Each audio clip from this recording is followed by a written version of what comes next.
Morning, ladies and gentlemen. Name is Robert Tan here. I'm from Project Micah. You probably be asking what Project Micah is all about. Actually, Project Micah is essentially we actually took our name from a prophet in the Old Testament. He's one of the 12 minor prophets down there. His contemporaries include people like Prophet Isaiah, Amos, and Hosea. Okay? His most famous words was actually act justly, love tenderly, and walk humbly. And from here, we actually came up, okay? I said that that's why we actually took up this name, Project Micah.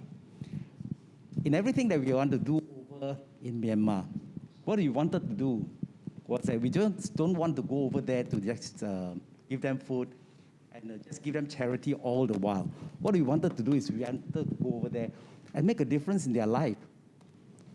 Okay, we want to make a difference in their life. We want to say, hey, how can we change their life for the better? So we wanted to go there and teach them how to fish, rather than just providing them the fish, which we did in the first 2 years. We actually provided them the fish. Subsequent to that, we actually went down there. We make a change, okay? And Project Micah actually started in the year 2010, all right? Year 2010. So it's been a pretty long journey, 11, 12 years already. We started off going there in 2010, but before we actually went, the whole project actually started. And it started not from Project Micah. It actually started from a name called Project Smile. Why Project Smile? We want to bring smile to the faces of the children over there. And it came about because of a colleague of mine. Okay, this colleague of mine who has been going to Myanmar for the last 19 years or even before we went now. And he has been giving them a party, a Christmas party every year. So he approached me and he was asking me, he said, hey, would you like to sponsor one of the child down there, orphanage? So I talked to my wife, I said, why not? So for $300 US, we actually sponsored a child. So I asked, what does this $300 US do? He said, oh, the $300 US goes towards the education of the child. I said, what about their living expenses and all that? She said, those were all taken care of by the nuns in the orphanage.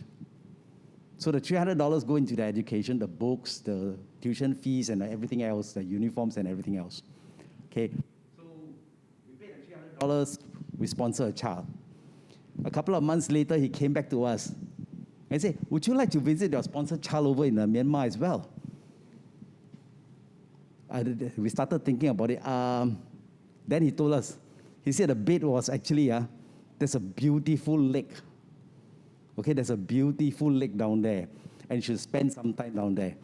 Then all of a sudden, my wife and I said, why not? Go for a short holiday at the same time, can do a bit of charity work.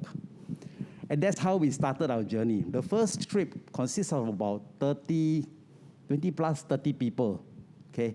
And I remember very vividly for a very simple reason.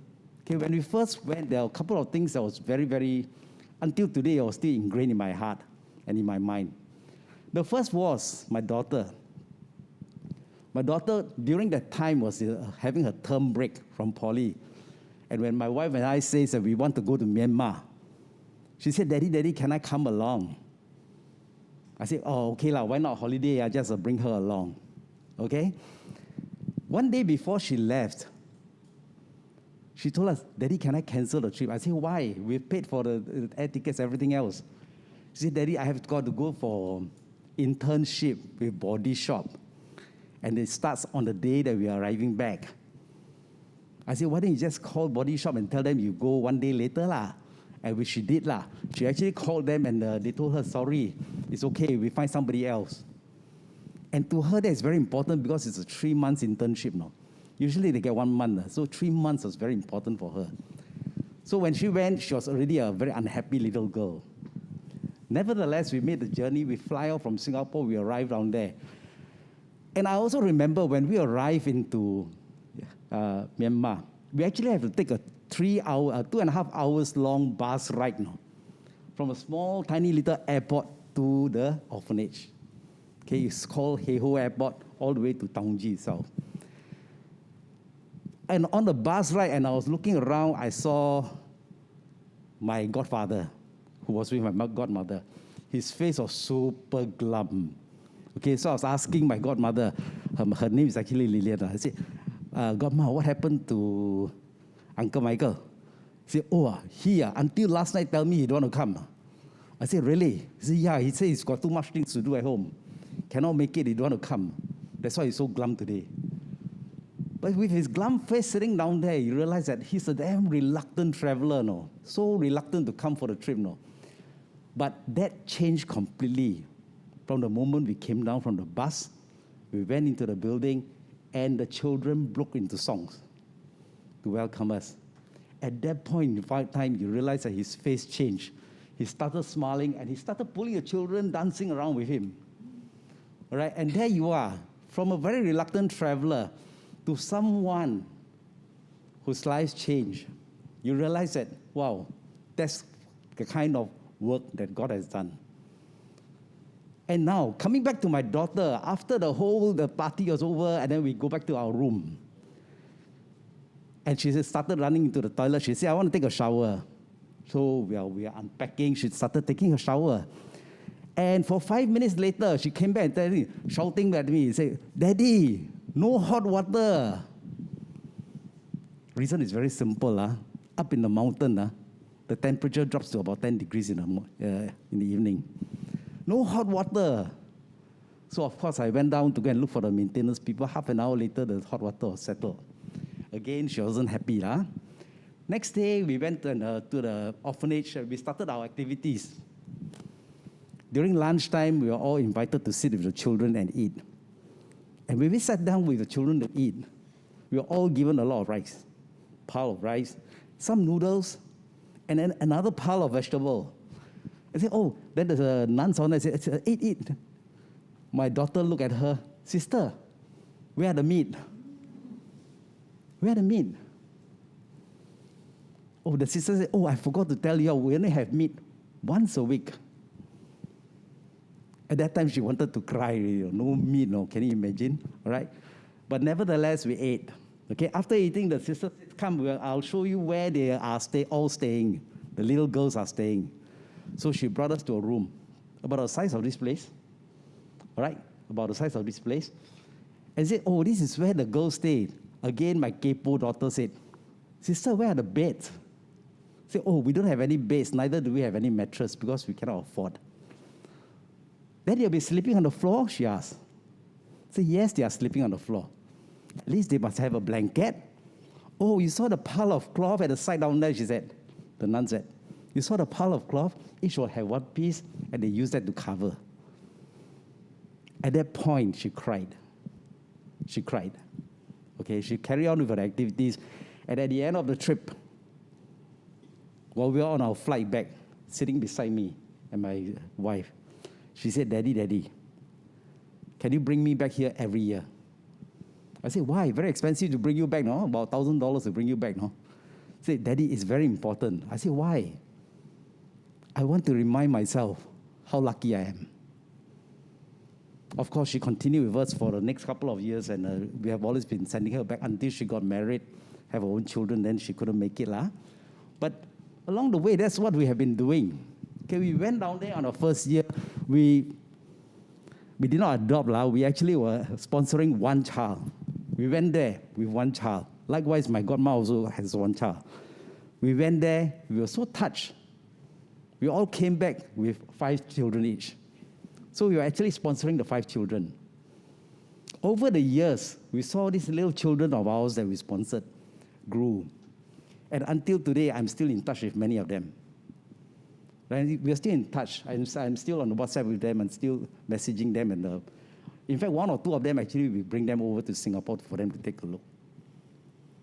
So in a way, we have taken a look at the journey through the years. What have we done? We have actually changed our life.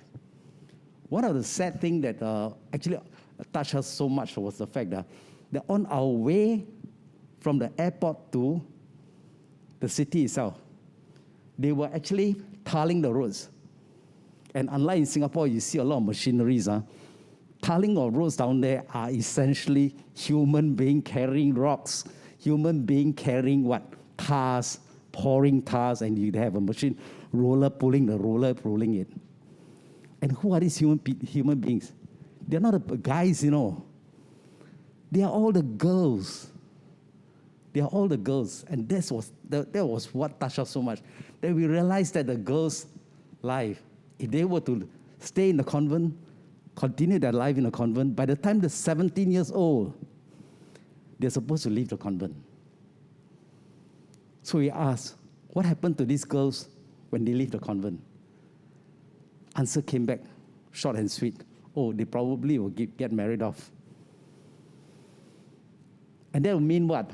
At the end of the day, they'll be married off, they'll have a brood of kids, children, and all that, and after that, life goes on. And that was what changed us. We say, hey, life must be more than that for these girls. And if you look at the girls that we sponsored, we've actually put them through universities and all that, and many of them are doing pretty all right. They speak very good English now. And in fact, for the last couple of years when we were traveling up down there, these were the girls who are now being our interpreter. They help us interpret to the children. They help us interpret to the people around. And these are the children that has grown up. And at the end of the day, you look at them, they still go back to the orphanage. They bring chicken, they bring vegetables every time when they visit. And this is the kind of change that we want to see. Now, of course, over the years, we have also been changing and evolving as well. In the first year we went down there, we were told, oh, we're going up there to go and give a party for 150 children. 150. Then when we arrived down there, they said, oh, the number changed to 180. Finally, on the day of the party, how many do you think turned up? 300. 300 children turned up. Okay, so all of us, all the volunteers went hungry for the day for a simple reason. The food are all given to the people. All right? And all of us, many of us were ladies. Okay, many of the people in our group were ladies. Oh, we volunteered to cook. We volunteered to cook. And then, when the sisters showed them the kitchen, the wok was 1.2 meter. Wow, how to stir. And when they started the fire, it's wood fire. What happened to this wood fire then? Plenty of smoke. So you can't even be standing down there cooking. They are all the time standing down there, walking out, standing down there. You can't cook at all. So at the end of the day, we realized one thing, that much as we want to help, there are certain things that we can't even do. Okay, and that's what we have learned along the way. And the best part of it was, and that's what taught us, that we went down there thinking that we want to be of help to them. We want to go and make things changes, and we want to help them.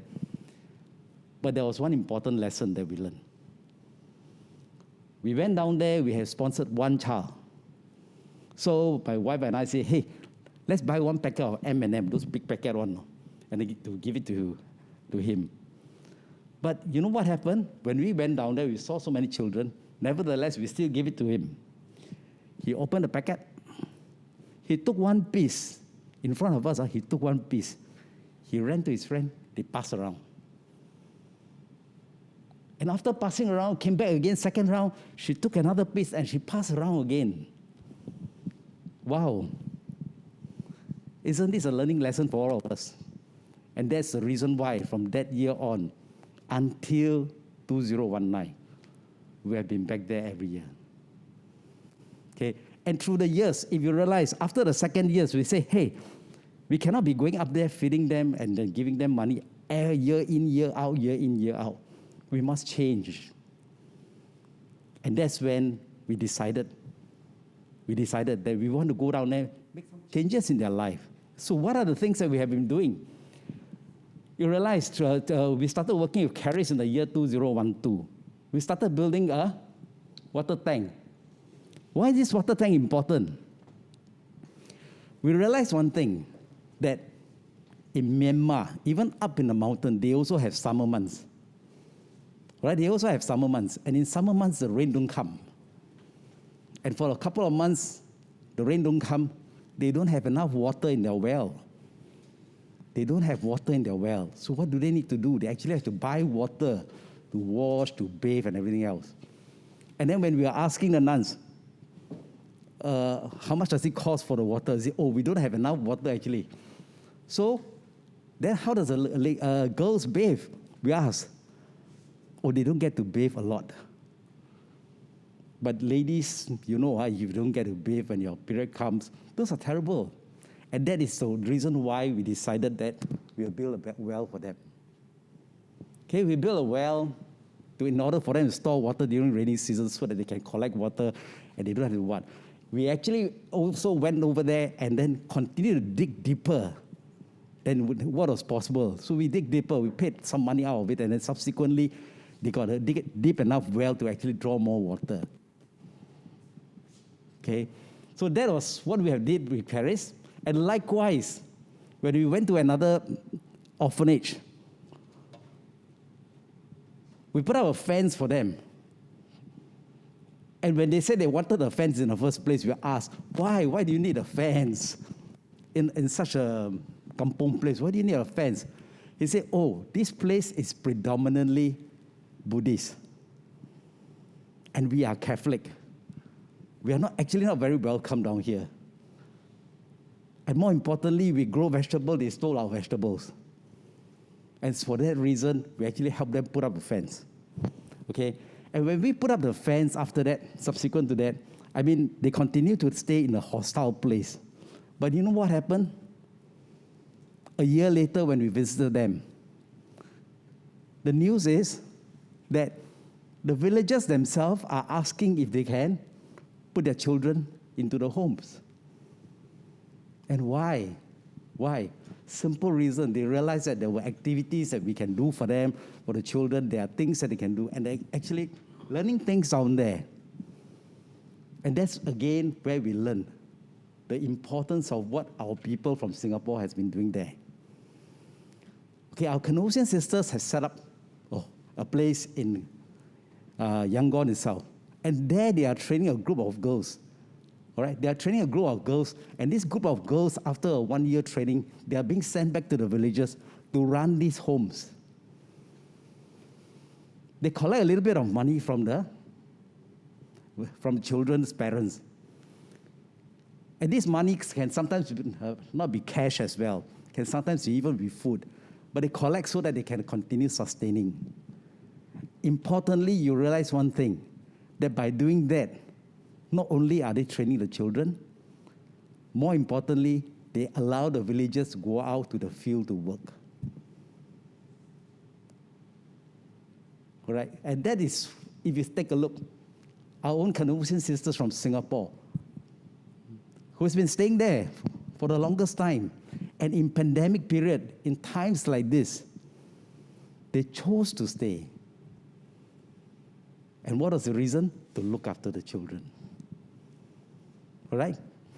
And going ahead, what other things have we been able to do? You realize that every year when we call to say that we want to visit Myanmar, we always have different people volunteering. And that's the beauty part of it. We always have new volunteers, we always have new people joining us. But every time when we go over there, the one thing that we have learned is He provides. Because for everything that we say we want to do, we will always have the people or the volunteers who has the necessary skill sets.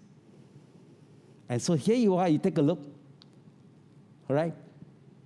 Educational camps which we do at the homes itself with the children. All right? And if you take a look around also, you see that some of these girls are also the girls that we have been sponsoring who now come back to volunteer with us. And this is an interesting place. Okay, this is an interesting place. We went to this home, and in this home, we saw a lot of blood stain on the wall. Then we were asking the coordinator, why are there so much blood stain on the wall? He said, oh, they're actually bed bugs. I said, what, bed bugs? He said, yeah, the bed bugs are biting the children, and then when they catch them, what they do is they pull them off their skin and then subsequently just rub against the wall. Good, we got a shock of our life, huh? Okay, but nevertheless, what do? And that's again, if you take a look, my godfather, the reluctant traveler, what did he do? He actually went and talked to some of his friends who are doing pesticide control and all that. So we actually went to learn how to eradicate all these pesticides. And then subsequently got them to sponsor some chemicals for us as well. And take a look. These were all the children that had been trained to do the job. These were the stains.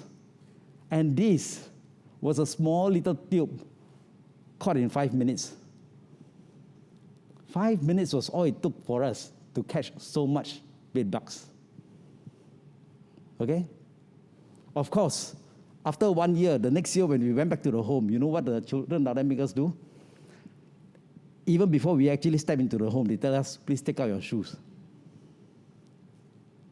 That's a change, right? That's a change that has taken place. And of course, along the way, you realize one thing, that for everything that we say we want to do, and we do it, you realize that you always find people with all the necessary skills, arts and craft, games, things that we need to do, things that we want to teach. We are always able to go about doing it. All right? And in 1 year, I think it was 2016, someone says that we want to go up down there and give them some skills so that they can go out and do some work. And here you are, you see the girls. What are they doing? They are actually preparing to bake a cake. This is your end product, by the way. They're preparing to bake a cake. But why do you think they are standing outside? The weather is too cold. The butter doesn't melt. So actually, they're standing out in the sun trying to get the butter to melt. All right? Okay? And although the end product doesn't look fantastic, but this is the first time we have taught them a skill. We've given them some ovens that they can use. Okay? So these are the kind of things that we went about doing it. And of course, if you take a look at the homes, well, you see a lot of laughing children, a lot. But behind the scene, you realize that there are a lot of things happening down there. So there are also people with very high skill sets. Even look at the children. They're playing their own guitar. They're enjoying themselves, together with the ukulele as well. Okay? And of course, we have people, we have even nurses and doctors who have joined us, who actually went down there to help them on hygiene matters. Okay, so getting toothbrush, toothpaste, and all that was never a problem. We were always able to, do you join us? Right? We're always able to work together and come up with things enough for us to do. And of course, we taught them creative storytelling. So for example, there was 1 year I remember, we tell them, Jesus needs to sail from one place to another. And what do? You see the children scurrying around looking for everything, including banana leaves, including twigs, so that they can actually come up with storytelling. And all these, again, if you take a look at them, they are so enthusiastic and they are so much joy in working with. Okay? And there you are. You see them having so much fun together. Okay? Building the best boat for Jesus. This was what I was saying earlier on. Okay? They actually built a banana boat, banana leaf boat. And here, these were the girls that we talk about, the FED girls. These were the girls that had spent a year training with the Canossian sisters in Yangon. And subsequently, after that, they were sent to the villages to look after all the orphanages over there. Okay, and this is the kind of training that we are providing them as well. We are trying to get some people to sponsor so that these little girls can go for training and then subsequently go out and make a difference to the people in Myanmar.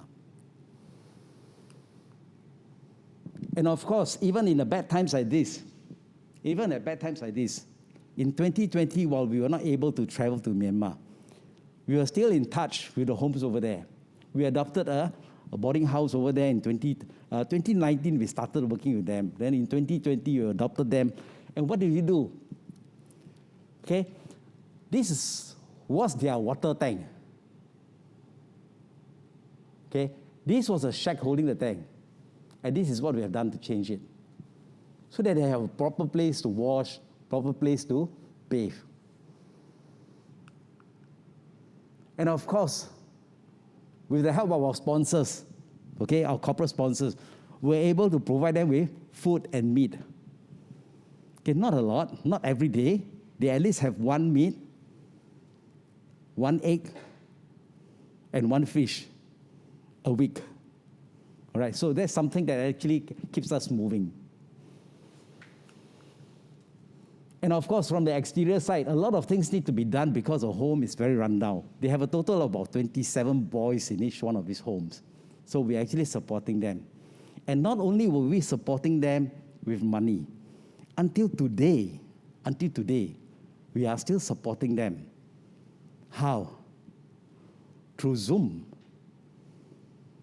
We have volunteers that came on board that were actually giving English lesson, for example, 2 to 3 times a week. And here, I must pay tribute to one of our volunteers. All right? This volunteer came on board, was teaching English with them. Okay? And this I have to read.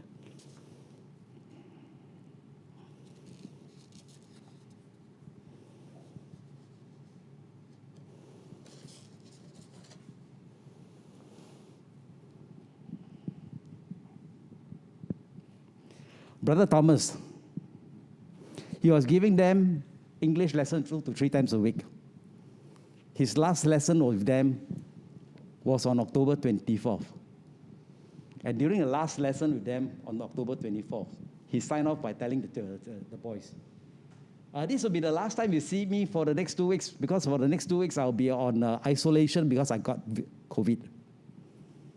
So they signed off. Unfortunately, Brother Thomas passed on 30th October.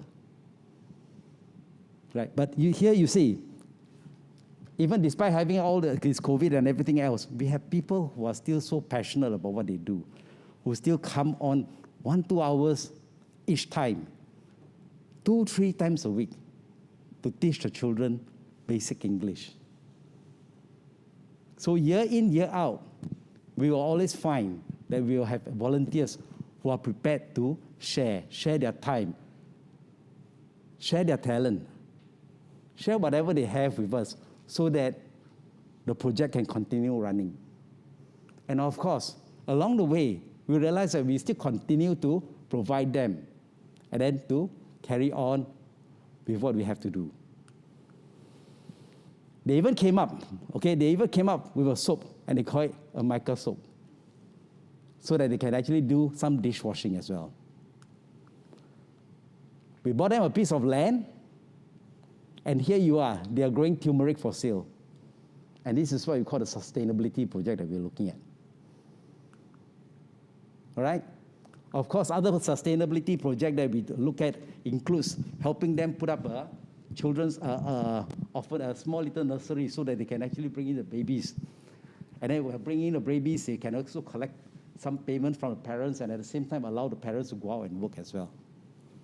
So, Project Micah, again, motivated by the prophet of the namesake, act justly, love tenderly, walk humbly. I'll let my colleague carry on from here. Her name, Bunny.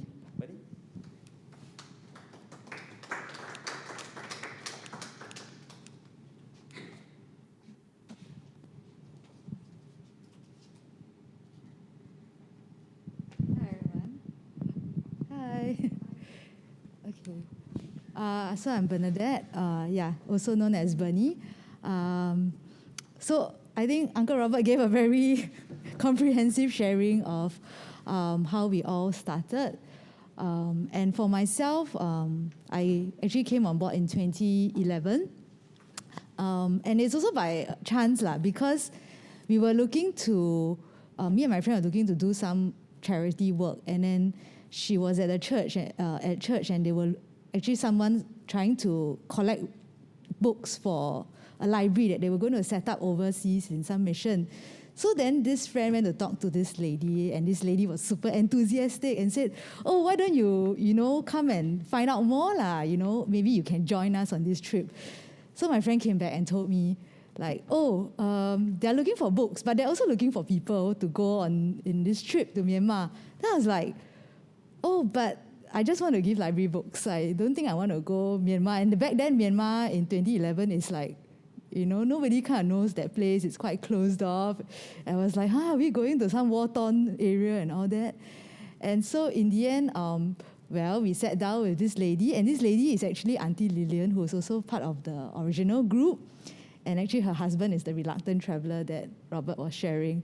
And she was so enthusiastic and shared so much about the trip that we were convinced lah. So with blind faith and everything, we just jumped in and said, okay, we will go on this trip.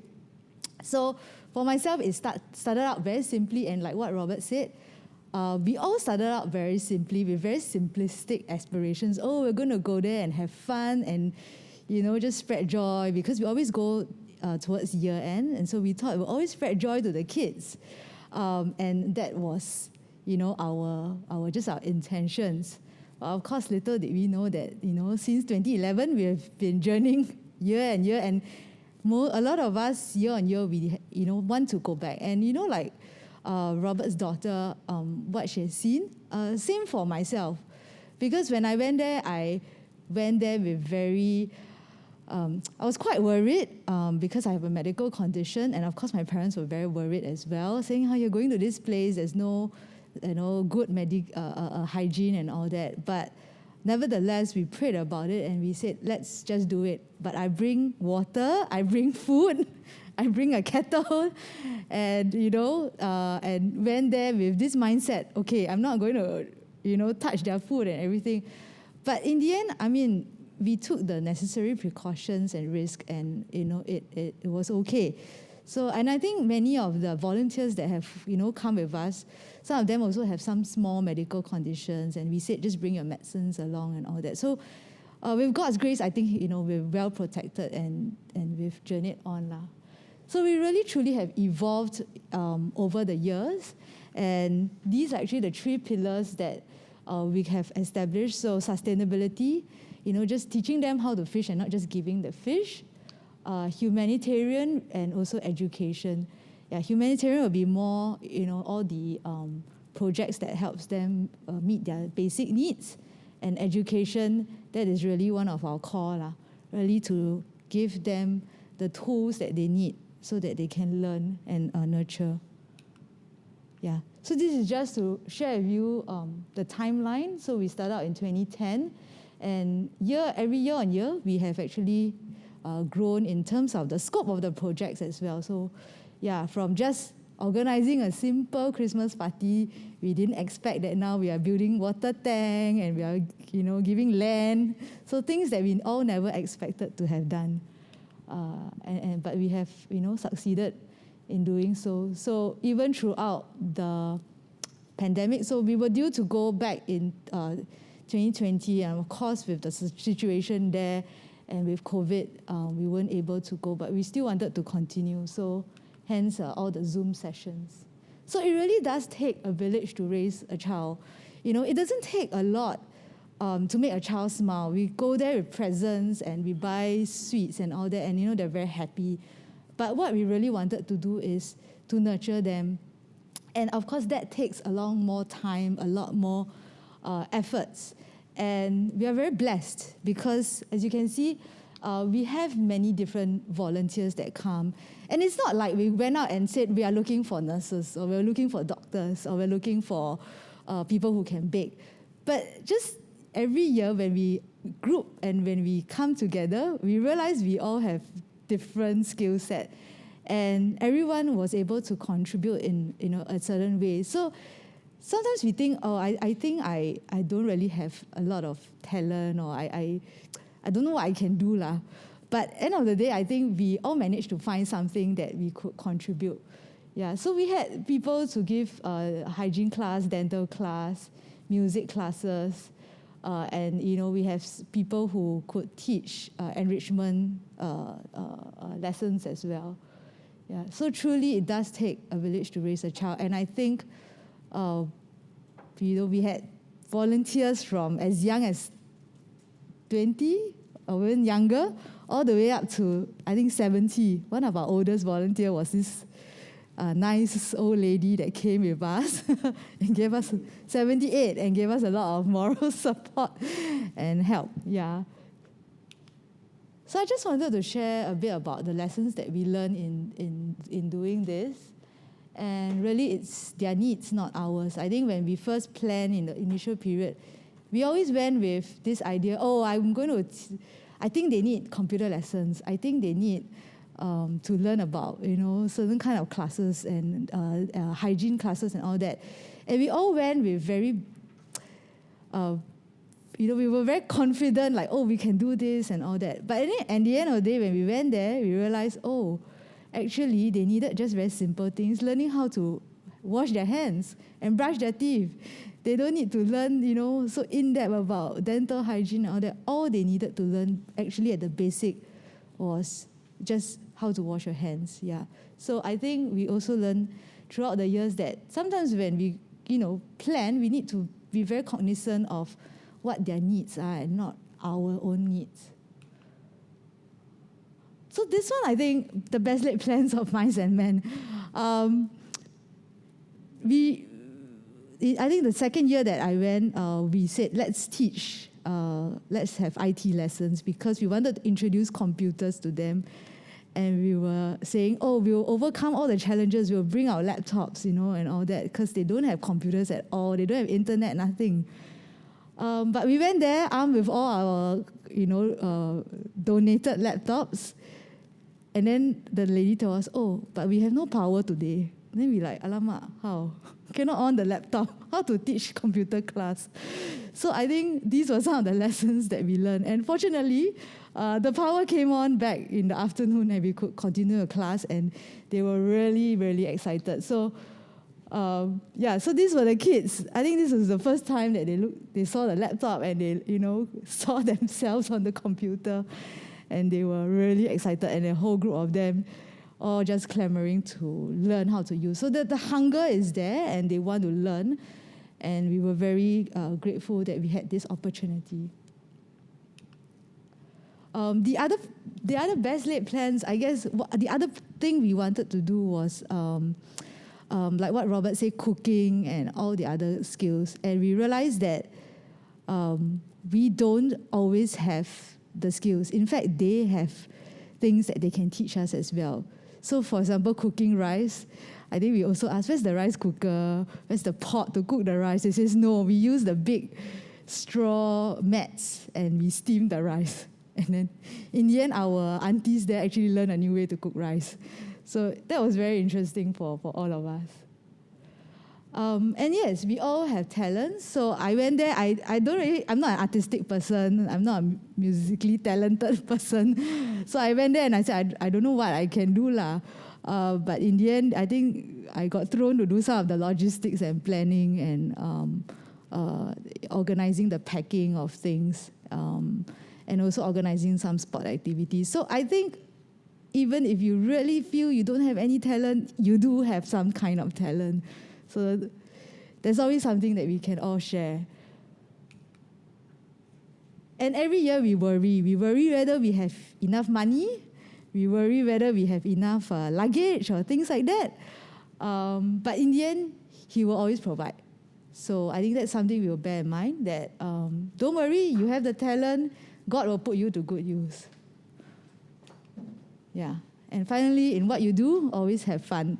So I think this was us after some Zumba class with one of our volunteers who's a Zumba instructor.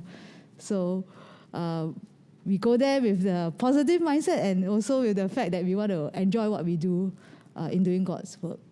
So yeah, do small things with great love. Yeah. With that, I think thank you everyone. Thank you for listening.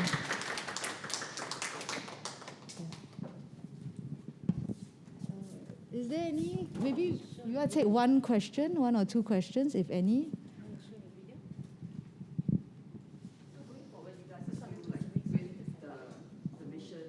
Yeah. I mean, we are always ready to want to go on a trip if all the travel arrangements or the lanes are open up. But right now, I think it's very challenging, also with the political situation there. So at this moment, we are still doing a lot more the Zoom lessons lah. I think that's the only way we can help them, and then supporting them in the building of the farm and all that. Yeah. It's about a week, right? Yeah, we do a week. Yeah. Yeah, but there's a lot of pre-planning. So a lot of the building stuff and all that goes on throughout the year. So when we go there, we get to see the either completed or half completed project. Yeah. So we have people over that side to kind of coordinate some of these projects. Yeah. Basically, it's like run by the sisters, promotion sisters? I think no, not all the homes are run by quotations. Yeah. Homes are run by the sisters over there. Different sisters. They are run by the sisters over there, which are not. But the interesting thing is, there's one thing that you must admire.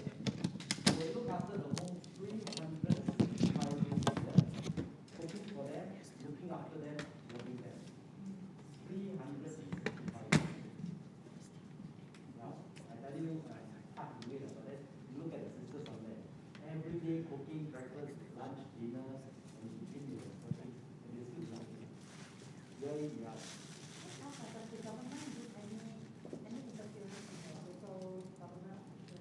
Oh, interestingly, in the first few years when we were there, we always had people following us around.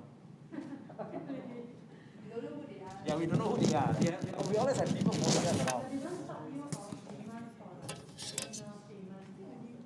In 1 year, they did. In 1 year, when we went to one of the homes, they actually got all of us to go down to their station down there, have all our passport printed again, and then subsequently warn us, this is a grey area, don't come.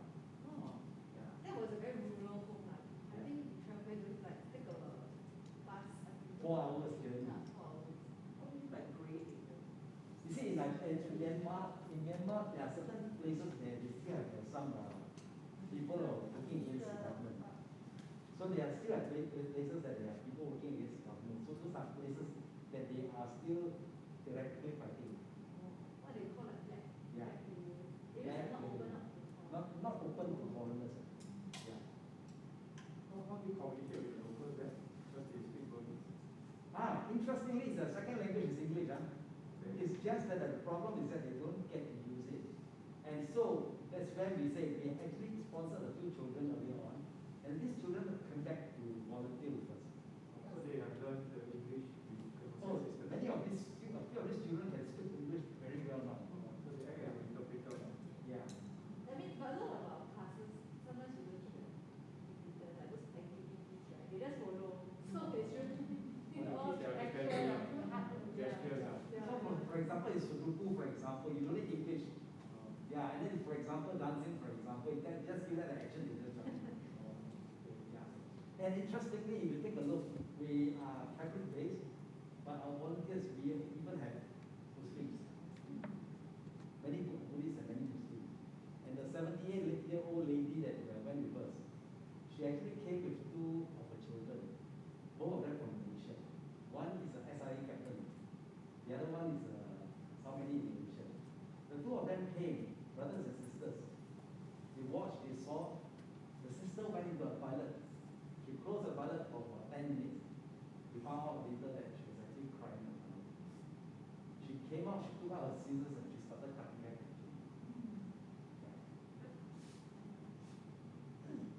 So it's always a joy. It's always a joy being down there and realizing that every one of us come back, like what Tony says, every one of us comes up. We think that we don't have the skills, but there's always someone who has blood. And my wife down here, she may not have heard, but do you know that the first few years when we went down there, the largest denomination of the money is 100 chak. 100 chak is $1 Sing. So when you bring 5,000 Singapore dollars, carry the campaign. so every day she was walking around with a backpack. Yeah. That's the kind of fun we have. You go there and you do lah. Yeah. You can plan. Challenges. You can plan, but at the end of the day, the plans will all go down the drains and then you start. Whatever you have, you just do. But it never fails. It never fails. For very simple reason, at the end of the day, it's overseeing us, overlooking us, guiding us. So, are you in the Muslim chat group? Or is it another separate chat group? No, we are not in the message chapter, but we work very closely with the sister Angela.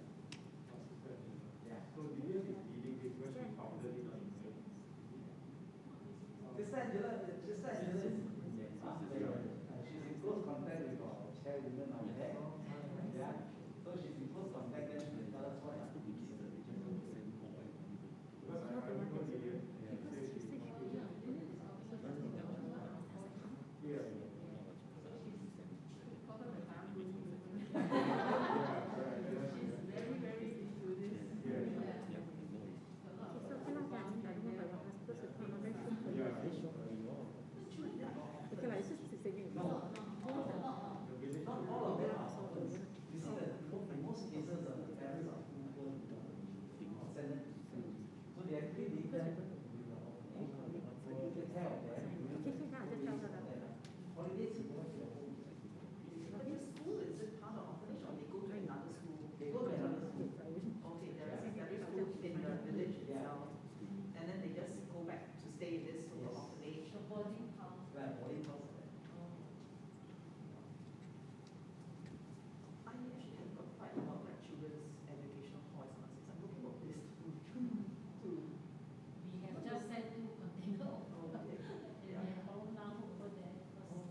We have to consider site report. Yeah, and we are running through 100%.